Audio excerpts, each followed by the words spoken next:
Assalamualaikum warahmatullahi wabarakatuh. Perkenalkan saya Noni Julia dengan nomor BP 1810813021.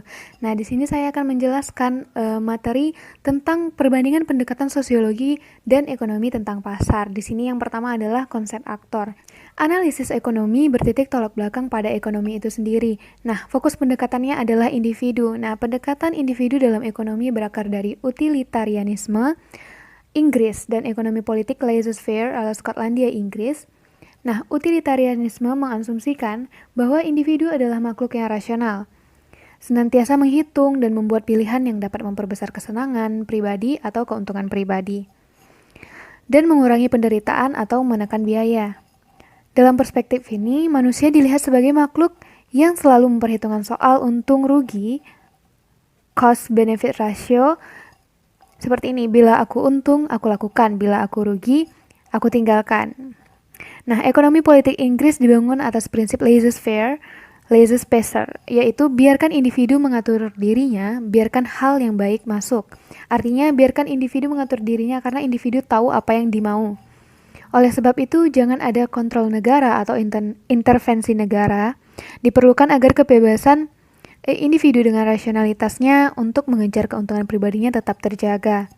Sebab kesejahteraan masyarakat umumnya dalam jangka panjang akan sangat terjamin manakala individu itu dibiarkan atau malah didorong untuk mengejar kesenjangan pribadi atau keuntungan pribadi. Untuk dapat bertahan hidup, setiap individu perlu bekerja.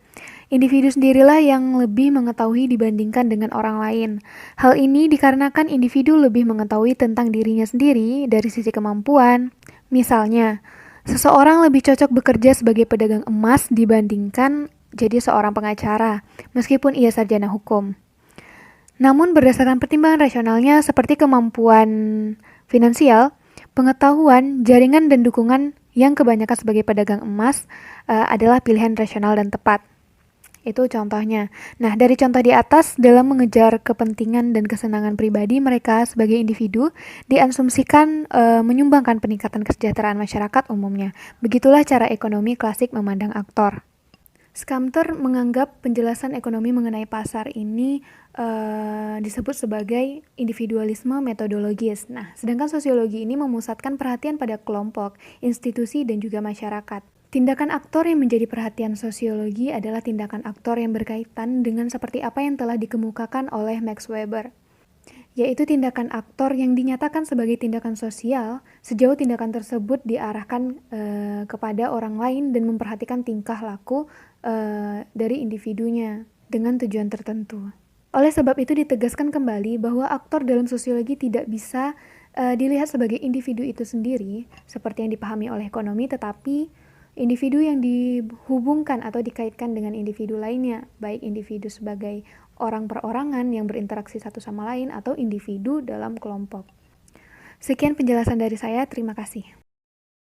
Assalamualaikum warahmatullahi wabarakatuh. Saya Evita Nur Aisyah. Di sini saya akan melanjutkan presentasi dari teman saya, yaitu tentang konsep tindakan ekonomi. Nah, menurut Weber, tindakan ekonomi dapat dilihat sebagai suatu tindakan sosial sejauh tindakan tersebut memperhatikan tingkah laku orang lain.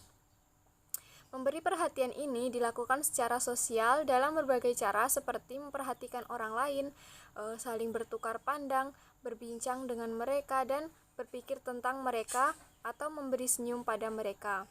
Nah, tindakan ekonomi ini memiliki beberapa bentuk, yaitu satu, tindakan ekonomi rasional, yang mana tindakan ekonomi rasional ini adalah individu yang mempertimbangkan alat yang tersedia untuk mencapai tujuan yang ada. Yang kedua itu adalah tindakan ekonomi tradisional. Nah, tindakan ekonomi tradisional ini adalah bersumber dari tradisi atau konvensi. Yang terakhir, tindakan ekonomi spekulatif tradisional adalah tindakan ekonomi yang berorientasi pada ekonomi yang tidak mempertimbangkan instrumen yang ada dengan tujuan yang hendak dicapai. Selanjutnya adalah perbedaan status makna dalam tindakan ekonomi. Nah, menurut para ekonom, tindakan ekonomi dapat ditarik dari hubungan antara selera di satu sisi serta kuantitas yang ada dan harga dari barang dan jasa di sisi lain. Singkatnya, menurut ekonomi, tindakan ekonomi ini berkaitan dengan selera, kualitas, dan harga diri dari barang dan jasa tersebut. Sebaliknya, dari sudut pandang sosiologi, makna dikonstruksikan secara historis dan mesti diselidiki secara empiris atau secara nyata. Tindakan bisa secara sederhana ditarik melalui asumsi dan lingkungan eksternal. Oleh karena itu, sosiolog dapat melihat tindakan ekonomi sebagai suatu bentuk dari tindakan sosial tersebut. Selanjutnya yaitu menurut Damsar dan Indrayani 2015, ekonomi memberikan sedikit perhatian pada konsep kekuasaan karena tindakan ekonomi dipandang sebagai pertukaran antara yang sederajat. Karena pertukaran dipandang terjadi di antara yang sederajat, maka pertukaran yang tidak sederajat yang pada dasarnya adalah cikal bakal kekuasaan tidak menjadi perhatian ekonomi. Sementara itu, sosiologi cenderung memberikan tempat yang lebih luas dan mendalam kepada dimensi kekuasaan. Ketika suatu pertukaran terjadi dalam suatu keadaan yang tidak seimbang, maka pertukaran tersebut akan diiringi dengan munculnya kekuasaan. Sekian presentasi dari saya. Baiklah, selanjutnya saya Muhammad Tasbih Rifki, BP 1810812012 akan melanjutkan materi mengenai konsep pasar. Dalam ekonomi klasik, pasar dikaitkan dengan proses pertemuan antara penjual dan pembeli.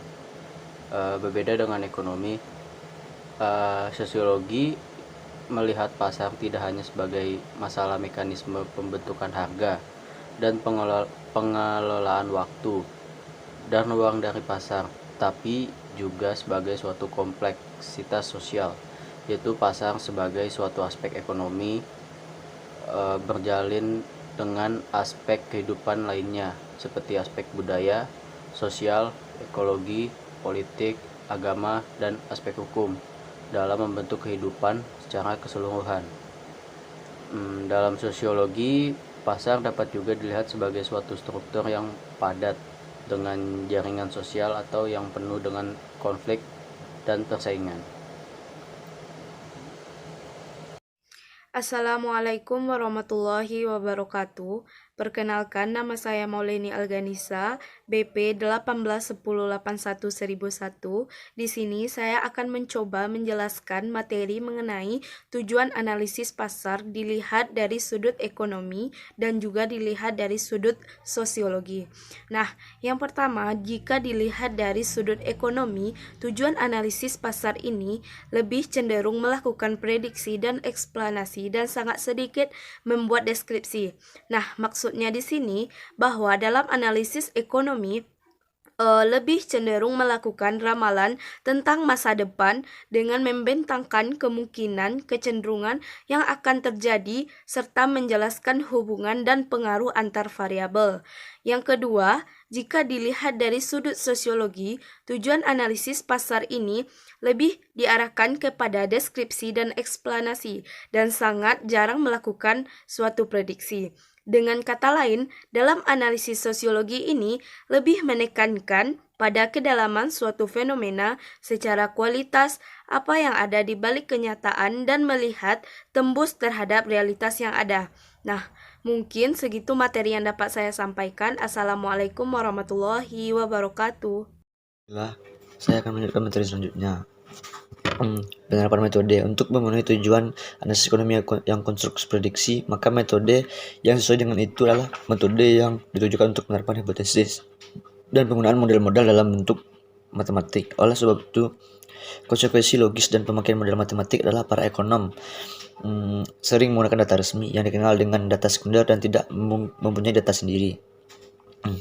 Selain itu, untuk memenuhi kebutuhan konstruksi prediksi, maka para ahli ekonom sering menggunakan asumsi ceteris paribus, yaitu istilah dari bahasa Latin yang beran dengan hal-hal lain tetap sama, atau dalam bahasa Inggris dipahami sebagai all other things being equal. Asumsi ini digunakan sebagai suatu cara untuk menyederhanakan kompleksitas realitas ekonomi yang ditandai dengan beragam kemungkinan formulasi dan deskripsi. Sedangkan sosiologi lebih sering menggunakan metode yang berbeda satu sama lain seperti hermeneutik, fenomenologi, dan etnografi termasuk metode historis dan perbandingan.